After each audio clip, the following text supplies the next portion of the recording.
ఇద్దరం పోటీ పెట్టుకున్నామనుకో, నీకంటే మొదటిగా నేనే వస్తాను అని అంటాడు వినాయకుడు.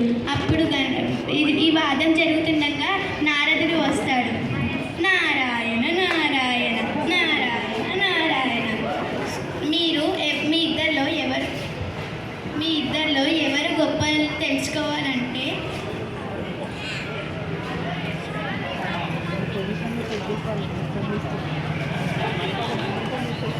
నారాయణ నారాయణ నారాయణ నారాయణ. సో ఇప్పుడు మీ ఇద్దరి మధ్యలో ఒక పోటీ ఉంది. భూమి చుట్టూ ఎవరు 3 సార్లు తిరుగుతారో, మొదటిగా వస్తారో వాళ్ళే విజేతలుగా నిలుస్తారు అని చెప్పేసి నారదుడు వెళ్ళిపోతాడు. అప్పుడు కార్తికేయ వినాయకులు శివపార్వతుల వద్దకు వెళ్తారు.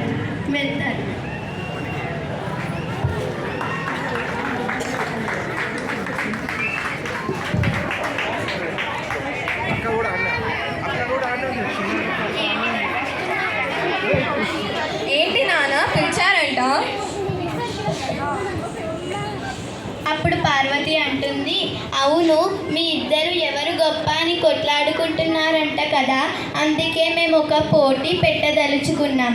ఏంటంటే ఈ విశ్వం చుట్టూ ఎవరు 3 సార్లు తిరిగి వస్తారో మొదటిగా వాళ్ళే మహావిజేతలుగా నిలిచిపోతారు అని అంటారు. అప్పుడు కార్తికేయుడు బయలుదేరుతూ ఉంటాడు. నారదుడు వచ్చి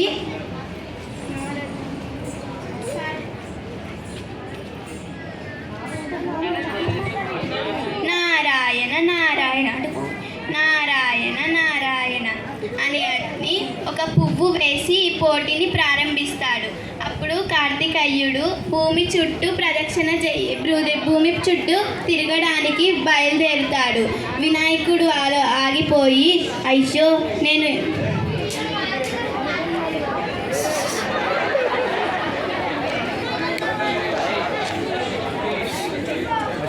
అప్పుడు వినాయకుడు ఆలోచించి, నేను ఇంత బరువున్నాను, నేను ఎలా తిరిగి రాగలుగుతాను అని ఆగిపోతాడు. అప్పుడు నారదుడు ఒక ఉపాయం ఇస్తాడు. తల్లిదండ్రులకి మించిన విశ్వం ఇంకొకటి లేదని. అది వినాయకుడికి అర్థమయ్యి తన తల్లిదండ్రుల చుట్టూ తిరగడం మొదలు పెడతాడు. ఓం నమః శివాయ, ఓం నమః శివాయ, ఓం నమః శివాయ, ఓం నమః శివాయ, ఓం నమః శివాయ, ఓం నమః శివాయ, ఓం నమః శివాయ, ఓం నమః శివాయ, ఓం నమః శివాయ. ఆగిపోతాడు. అప్పుడు సరస్వతి వస్తుంది. ఇదెలా విజయం అవుతుంది అని అంటుంది. అప్పుడు నారదుడు అంటాడు, తల్లిదండ్రులకు మించిన విశ్వం ఇంకొకటి లేదు, వినాయకుడు అదే చేశాడు, కాబట్టి ఈరోజు విజేత గణపతి అని అంటాడు అని అతనికి సన్మానిస్తాడు. ఈ లోపల కార్తికేయుడు వస్తాడు.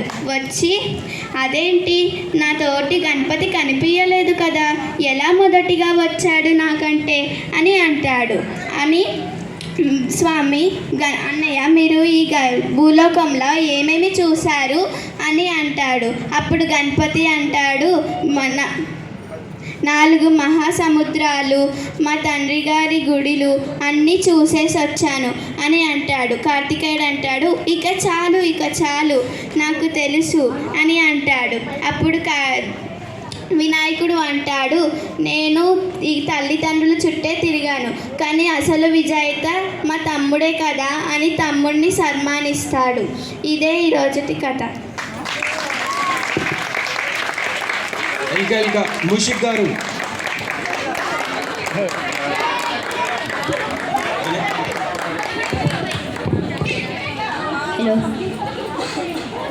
మ్యూజిక్ స్కిట్ ఉందా?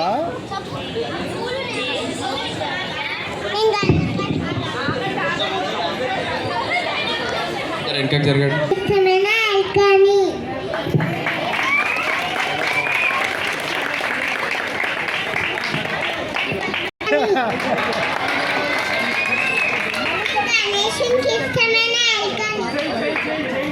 చేయలే.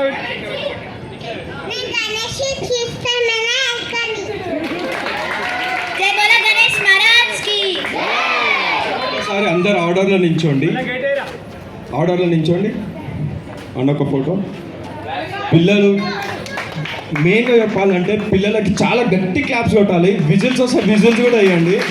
ఎందుకంటే వాళ్ళకి తోచింది, వాళ్ళు అనిపించింది ఎవ్వరికి చెప్పలే, పెద్దవాళ్ళకి. వాళ్ళే స్క్రిప్ట్ క్రియేట్ చేసుకొని వాళ్ళే వచ్చి స్టేజ్ మీద పర్ఫామ్ చేసినారు. చిట్టెల్కా, ఓ చిట్టెల్కా, చెయ్యి అమ్మా. ఇక్కడ చెప్పు, ఇక్కడ చెప్పు, ఇక్కడ రా. ఇటు సరస్వతి మాత మీరు కూడా చెయ్యి ఇట్లా పెట్టడమ్మా.